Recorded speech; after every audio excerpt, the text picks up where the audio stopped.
All వ్లాగ్స్కి స్వాగతం. ఈరోజు మన ఫ్యామిలీ మెంబర్స్తో నేను షేర్ చేసుకోబోయే రెసిపీ వచ్చేసి ఫ్రెంచ్ ఫ్రైస్ అండి. ఇవి చేయడం ఎంత ఈజీయా అన్నట్టు అయితే చేస్తున్నాను.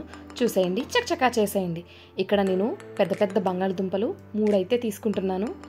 చూసారా, అన్నీ కూడా పొడవుగా వెడల్పు కూడా ఎక్కువ ఉన్నాయి. వీటి పైన తొక్క తీసేసుకుందాం. ఇలా మొత్తం అన్ని వాటికి కూడా మనం తొక్క తీసేసుకుందామండి, బంగాళదుంపలు అన్నిటికి కూడా.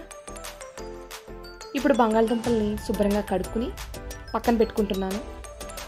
ఇప్పుడు వీటిని నేను చూపించిన విధంగా కట్ చేసుకోండి.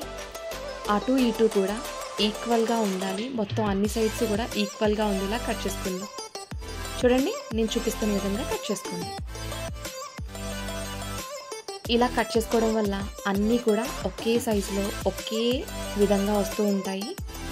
నేను కట్ చేసి చూపిస్తున్నాను, మీరు చూడండి. ఇదేమి బ్రహ్మాండమైన విద్య ఏం కాదండి, చాలా ఈజీగా చేసుకోవచ్చు. చూసారా, ఇలా ఉన్నాయి. మొత్తం అన్నీ కూడా ఇదే విధంగా కట్ చేసుకుంటున్నాను. మొత్తం అన్నీ కట్ చేసుకున్నాను. చూడండి, అన్నీ కూడా సేమ్ సైజులో వచ్చినాయి. ఇప్పుడు వీటిని ఒక గిన్నెలోకి తీసుకుందాము. తీసుకుని దాని నిండా నీళ్లు పోసి ఇలాగ కలపండి. వాటికి ఉన్న స్టార్చ్ అన్నది కూడా పోతుంది. మొత్తం అంటే పిండి లాంటి పదార్థం అయితే పోతుంది. ఇలా కడుక్కుంటే చూడండి, వైట్గా అయిపోయింది కదా వాటర్. ఇప్పుడు వాటర్ని వంపేద్దాము. వంపేస్తే ఇలా ఉంది. ఇప్పుడు అందులోని మళ్ళీ మనం వాటర్ పోసుకుందాము. వాటర్ పోసుకుని మళ్ళీ మనం చేతితో కలుపుకుందాం. ఇలా కలిపేసి ఒక 10 నిమిషాలు అలా వదిలేయండి. 10 నిమిషాల తర్వాత ఇలా ఉన్నాయి. ఇప్పుడు వీటిని మళ్ళీ ఒకసారి కలుపుకుందాము. చూడండి, ఇందాక వచ్చిన తెల్లటి వాటర్ అయితే రాలేదు కదా, నార్మల్గా పోసిన వాటర్ లాగే ఉన్నాయి. ఇప్పుడు నీళ్లు వంపేసి తీసుకుందాం. ఇప్పుడు స్టవ్ వెలిగించుకుని అందులో 1 లీటర్ నీళ్ళు పోసుకున్నానండి.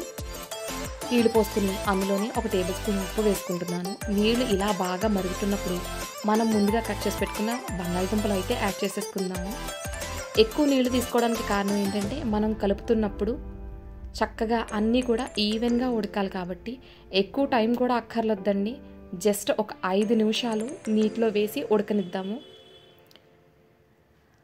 5 నిమిషాల తర్వాత చూడండి, పైన అయితే ఇలాగా ఎయిర్ బబుల్స్ ఫామ్ అయ్యి కొంచెం తెట్టు కింద వచ్చింది కదా వైట్. కానీ ఇది కరెక్ట్ కన్సిస్టెన్సీ. ఇప్పుడు మనం బంగాళదుంపల్ని తీసేసి పక్కన పెట్టుకుందామండి. నేనైతే ఇలా చిల్లుల బుట్టలో వేసుకుంటున్నాను. మనకి ఏదైనా ఎక్స్ట్రా వాటర్ ఉంటే కనుక అది వచ్చేస్తుంది కదా, అందుకని ఇలా వేసుకుంటున్నాను. మొత్తం అన్నిటినీ కూడా ఇలాగే వేసేసుకుంటున్నానండి. ఇప్పుడు యాక్సెస్ వాటర్ అంతా కూడా కిందకు వచ్చేస్తుంది కదా. ఇప్పుడు బంగాళదుంప ఎంతవరకు కుక్ అవ్వాలంటే జస్ట్ పైన ఉడకాలండి, లోపల వరకు ఉడకక్కర్లేదు. పైన ఉడికితే సరిపోతుంది. వీటిని ఒక 2 నిమిషాలు అలాగే వదిలేద్దామండి. ఇలా ఏదైనా యాక్సెస్ వాటర్ ఉంటే కిందకు వచ్చేస్తుంది కదా చిల్లు బుట్టలోంచి. ఒక 2 నిమిషాలు. 2 నిమిషాల తర్వాత చూస్తే చూడండి, ఇవి కొంచెం చల్లారినవి. ఇలా చల్లారింది కదా, ఇప్పుడు దాన్ని ఒక గిన్నెలోకి వేసేసుకుందాం. పొడిగా ఉన్న గిన్నెలోకి వేసుకోండి. అందులోని 1 టేబుల్ స్పూన్ కార్న్ఫ్లోర్ వేసుకుంటున్నాను. కార్న్ఫ్లోర్ వేసుకుని కలుపుకుందాం. ఇలా కలుపుకోవడంలో ఏదైనా తేమ ఉంటే కనుక, అంటే తడి పొడిగా ఉంటే కనుక అదంతా కూడా మన కార్న్ఫ్లోర్ పీల్చేసుకుంటుందండి. మీలో ఎవరైనా కొత్తగా యూజ్ చేస్తుంటే లైక్ చేయండి, షేర్ చేయండి, సబ్స్క్రైబ్ చేసుకోండి, పక్కనే ఉన్న బెల్ ఐకాన్ నొక్కండి. చూడండి, ఇలా కలిపేసుకున్నాం కదా, ఇక్కడ తడంటూ లేదు. చూడండి, నేను ఇలా వేస్తుంటే దేనికది ఫ్రీగా మూవ్ అవుతున్నాయి కదా. ఇప్పుడు స్టవ్ వెలిగించుకుందాము. స్టవ్ వెలిగించుకుని బాండీ పెట్టి అందులోని డీప్ ఫ్రైకి సరిపడగా ఆయిల్ అయితే వేస్తున్నానండి. ఈ ఆయిల్ చాలా వేడిగా ఉండాలి, అందుకే హై ఫ్లేమ్ మీద అలా వదిలేసాను ఒక 2 నిమిషాలు. 2 నిమిషాల తర్వాత ఆయిల్ బాగా హీట్ ఎక్కిన తర్వాత మన ఫ్రెంచ్ ఫ్రైస్ని అయితే వేసేస్తున్నానండి. చాలా చాలా ఈజీ అండి ఫ్రెంచ్ ఫ్రైస్ చేయడం. చూడండి, ఇలా ఒకసారి మనం కలుపుకుందాం. వెంటనే అయితే కలపొద్దు, ఒక 2 నిమిషాలు ఆగి అప్పుడు కలపండి. వీటిని ఒక 30 నుంచి 40% వేగనియ్యి అని మనకు అనిపిస్తుంది కదా. ఒక 30 to 40% వేగనియ్యి అన్నప్పుడు మనం తీసేసుకుందామండి. తీసేసుకుని పక్కన పెట్టుకుందాము. కాకపోతే ఈ ఫ్రెంచ్ ఫ్రైస్ చేయడానికి కొంచెం ఓపిక అయితే కావాలండి. కొంచెం ఓపికగా చేసుకున్నామంటే చాలా ఈజీగా అయిపోతాయి. చూడండి, ఇలా పెట్టేసి ఆయిల్ని మళ్ళీ లో ఫ్లేమ్లో పెట్టుకున్నాను. ఒక 5 minutes ఈ ఫ్రెంచ్ ఫ్రైస్ని ఇలా వదిలేద్దాము. ఇవి 40% అయితే కుక్ అయిపోయినాయి కదా. ఒక 5 minutes తర్వాత మళ్ళీ మనం ఆయిల్లో వేసేసుకుందామండి. ఇలా ఆయిల్లో వేసుకుని ఇప్పుడైతే వీటిని బాగా వేపుకుందాము. ఇప్పుడు ఫ్లేమ్ కూడా హై ఫ్లేమ్ పెట్టుకున్నాను.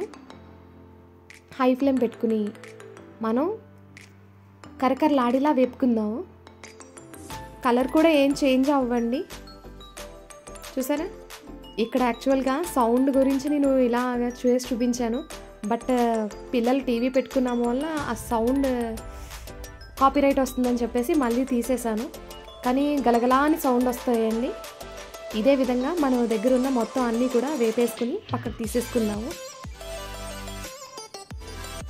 ఇలా తీసేసి ఒక చిల్లుబుట్లో వేసుకున్నానండి. ఇలా వేసుకుంటే ఏదైనా నూనె ఉంటే కనుక అవి బయటకు వచ్చేస్తాయి కదా. ఒక 2 minutes ఇలా వదిలేస్తే మన ఫ్రెంచ్ ఫ్రైస్ అయితే రెడీ అయిపోయినాయి. చూడండి, చక్కగా భలే టేస్టీగా ఉన్నాయి. మనం దాన్ని టమాటో కెచప్లో డిప్ చేసుకు తింటే సూపర్గా ఉంటాయి కదా. మన ఫ్రెంచ్ ఫ్రైస్ అయితే రెడీ అయిపోయాయండి. సర్వ్ చేసుకోవడమే. Thank you for watching my video.